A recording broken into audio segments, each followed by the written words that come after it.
Hey guys, and welcome to my channel.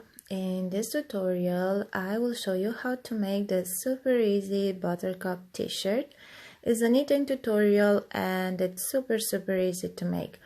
I'm using for this t-shirt this yarn from Katia, which is called sea silk cotton. The recommended needles for this yarn are 3mm, but we will use 5.5mm needles. I'm using this circular needles, but because we are working flat, you can use some other type of needles. We will start a long tail cast on. The t-shirt I'm making is for size small, and you'll have to cast on 60 stitches. Before starting, it's better to make a swatch and see how your fabric, how your yarn is getting after blocking, because we are working with bigger needles. We have this drop stitch pattern, so the fabric will stretch a bit after blocking. I gain about 7 centimeters wide after blocking and about 5 centimeters wide long. So you'll have to check it first to see if you have the same gauge as mine. So after making the cast on 60 stitches, for the first row we will start to knit all the stitches to the end of the row.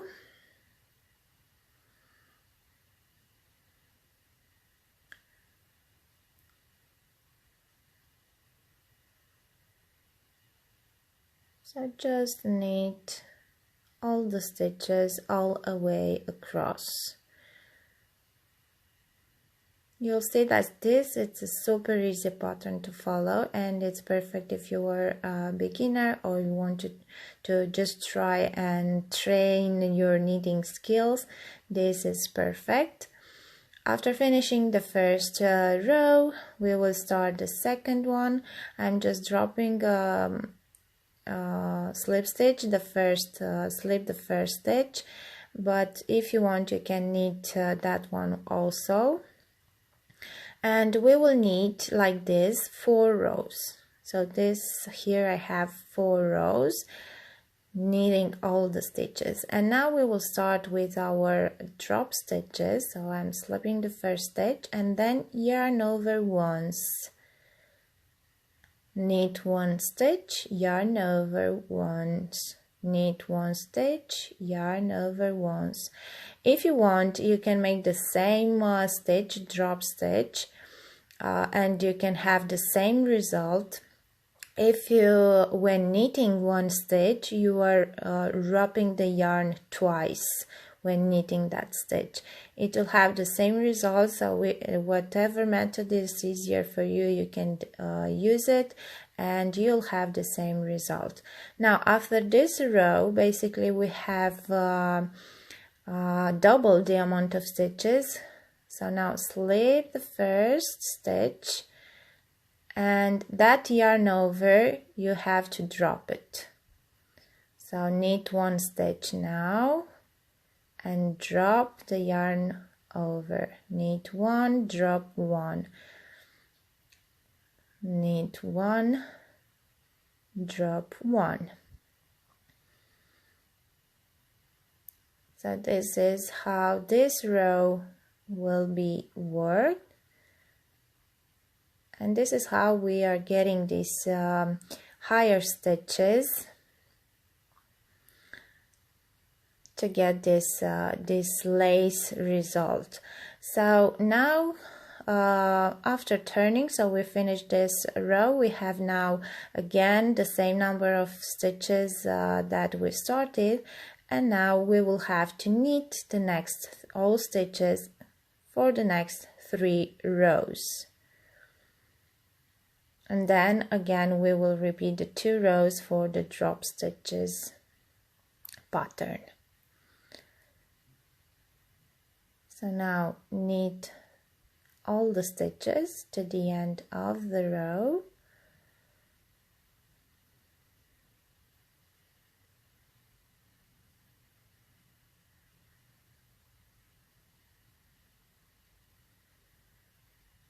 And repeat 2 more rows to have 3 rows knitting rows, or this garter stitch.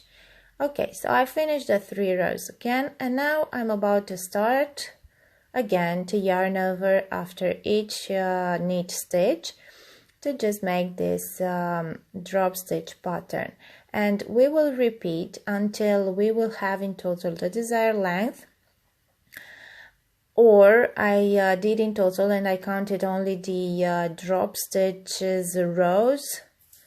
Well, this segment that we have with these higher stitches, I counted only them because it will be easier in this way. And when I had 18, I just stopped and did after the 18th row with drop stitches, I just did 3 more stitches and knit stitch to just make the final edge of one panel. So now you just have to repeat these 5 rows until you'll get to the desired length, or until you'll have 18 stitches plus 3 more knitting rows. Okay, count when you have 18, and then you will finish your front panel. And now it's time to bind off or cast off this panel and these stitches to end this panel. And I'm using a 5mm crochet hook, but you can use any method you want for this step. I'm finding super easy to use the crochet hook because I'm a crocheter, and because I like the final edging that is getting over there. The stitches are very visible, so it's easier to go further from there, and just easier to count stitches and see how many to left for the neckline. How I'm using the crochet hook, I'm just using it as a right needle, and I'm knitting the stitch, and then the loop I'm just pulling through the actual loop that I have on my hook. So always keep only one loop on the hook. Don't forget to pull it through, and this is how it will end. You have to keep a looser tension because you don't want to have this edge here to be too tight. And at the end I just make one chain to secure and cut the yarn. And now just repeat one more time the same pattern. To have the second panel of the t-shirt, we have to work 2 identical panels for this t-shirt, and then we will meet again to see how we will assemble. If you see that your stitches are not looking so good, or mine are not looking so good, it's because I use a yarn that I rip it off from something else. I had something else in mind, so then I had to rip it off, so my yarn is a bit curly, so of course that the stitches are the same, but after blocking all stitches will look perfect. Now before assembling, we will count the stitches for the neckline. I let 34 stitches for the neckline, and for the shoulders the stitches left were 13 and 13. And now start and sew the shoulders. If you want your neckline to be wider, then you can let more stitches. Maybe you want an off-shoulder t-shirt or something like that. You can let as many stitches or fewer stitches if you want, and just but make sure that you have an equal number of stitches on each side, left and right shoulder. So now just sew the shoulders. Again, if you have a different method for sewing, a better method, it's okay for you. I'm using this mattress stitch for sewing my knitting projects or my crochet projects. After joining the back and front panel on the shoulders, we will count again, and we will have to sew the edges, the sides, but before just let the space for the armhole, and I'm counting again the drop stitches rows, and I let 6, 1, 2, 3, 4, 5, 6, and then put a stitch marker. Make sure that you have the same number of rows on back and front panel, and sew the sides. Now to finish this t-shirt, so I sewed both sides, and now I'm using a 4mm crochet hook for edging. I choose to make crochet edging because I like this type of edging, and because I didn't want it to have I don't know, an elastic or something around the sleeves and bottom. But if you want, you can choose any other border or edging if you want, or you can let it like this. Why not? So now to make this edging, I will show you how to work on the sleeve. So just rejoin the yarn at the armpit, chain 1 and make 1 single crochet.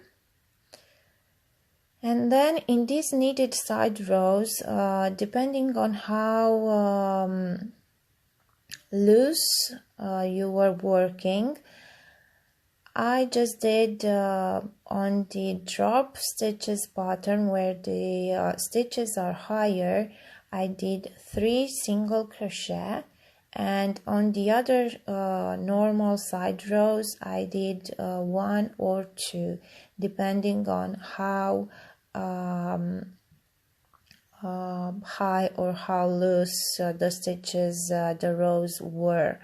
So now it's not on this edging, I'm avoiding to give you a pattern, just showing you how I am doing, because we all have a different tension and we're not working in the same way, and that's why it's better to see how many stitches, how many single crochet you can make on each side row. So your single crochet to look neat, not too tight, not too loose, not to have too many space and between them. So to look as a regular, as a normal single crochet round, and go around and finish 1 round in single crochet.